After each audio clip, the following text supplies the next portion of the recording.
തോളലിന് fracture ഉണ്ടോ സംശയമുണ്ട്. ചത്തുപോകുമോ doctor?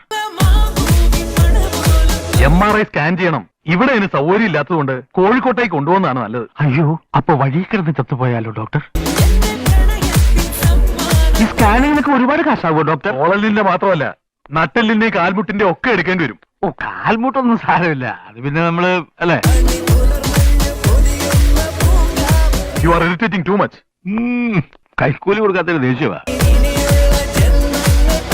കോഴിക്കോടുണ്ട്, സ്കാനും എടുക്കാം, മെഡിക്കൽ കോളേജ് അഡ്മിറ്റ് ചെയ്യുകയും ചെയ്യാം. ഈ ഡോക്ടർമാരങ്ങനെ പലതും പറയും, നമ്മൾ അത് കേട്ട് ചാടരുത്. ഒരു 50 രൂപ കൈവച്ചു കൊടുക്കാവോ, എവിടെയും കൊണ്ടുപോകണ്ടെന്ന് യവന്മാര് തന്നെ പറയും. അങ്ങനെ പറയരുത് സാർ. ഡോക്ടർ പറയുന്നത് അനുസരിക്കാതെ വല്ല കുഴപ്പം പറ്റിയാലോ? എന്നാ നിങ്ങളോട് നിൽക്കേ, ഞാൻ ആളെ കണ്ടിട്ട് വരാം.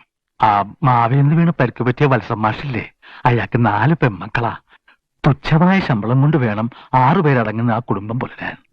മരുന്ന് വാങ്ങാനും കോഴിക്കോട് കൊണ്ടുപോകാനും ഒക്കെ ആ കുടുംബം പിച്ച എടുക്കേണ്ടി വരും.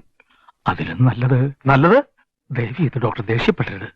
സമാധാനമായിട്ടും സന്തോഷമായിട്ടും ആ ജീവൻ മേലോട്ട് പോകാൻ സമ്മതം.